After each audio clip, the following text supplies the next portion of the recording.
Hello. Today I will show you how to use MySQL, also known as MySQL. MySQL is helpful in the workplace in sorting and rearranging large databases to find the information you need.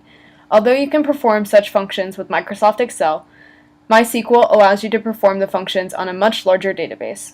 So let's get started. First, you must download a platform to use MySQL on. There are many different platforms that you can download for free, but we will use PHP MyAdmin via the XAMPP software.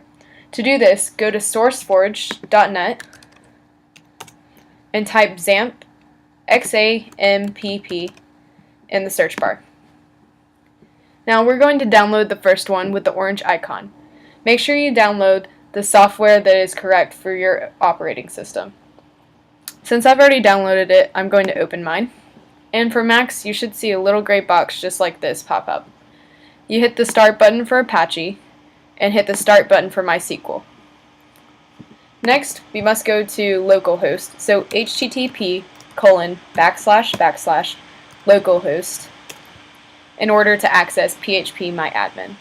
Down here in the bottom left, you see PHP MyAdmin. When you click on that, you're brought to this page.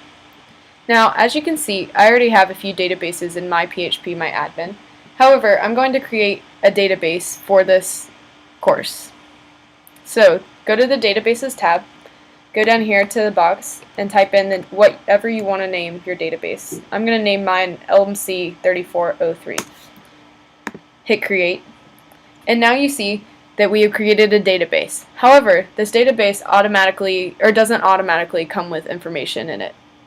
So, in order to import information and stuff that we want to search through, I'm going to hit LMC 3403 over here on the left, go to the Import tab, and choose a file. Now, my file is in the SQL format. However, as you can see down here, it can be in the zip format or any of these others. Hit Go. And now we've imported some information. So, over here on the left, we see the two tables that I imported into this database. We have the Courses table, which has course ID, course name, and credits as the fields, as well as the Student table, which has student ID, student last name, student first name, student age, and student state. When you're performing your searches, make sure these field names match up with the search names that you're inputting. So, I'm going to perform my first search, and we're going to go up here to the SQL tab. And the first two commands that I'm going to show you are mandatory, but after that, there are a few other commands that you can use that are optional. Our first search that we're going to do is we're going to find the students who are greater than 21 years old, and we're going to get their last names and their ages. So, the first command that is mandatory is select, and like I said, make sure the field names match. Student last name, comma, student age. And this next command that's mandatory is from, and this is where we're going to get our information from. So this is the student table,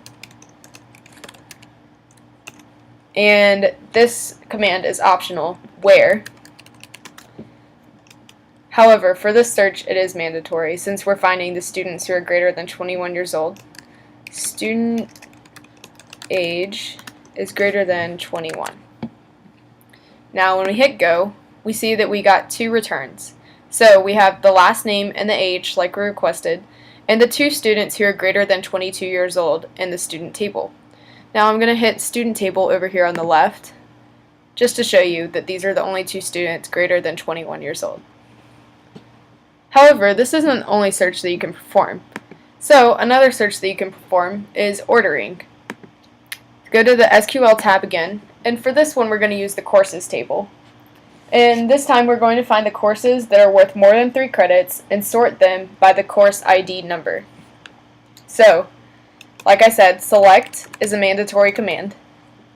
And we're going to find the course ID as well as the credits.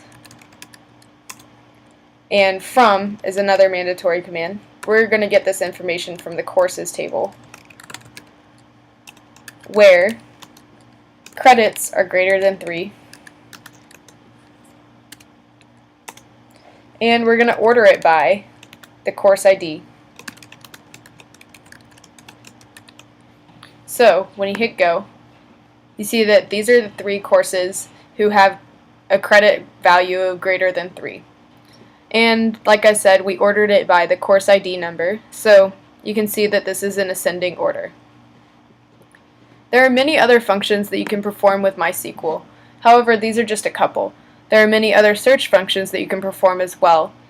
Then you can do some minimal coding as well, and there are many things that you can do with MySQL. You just kind of have to play around with it. Thank you for watching.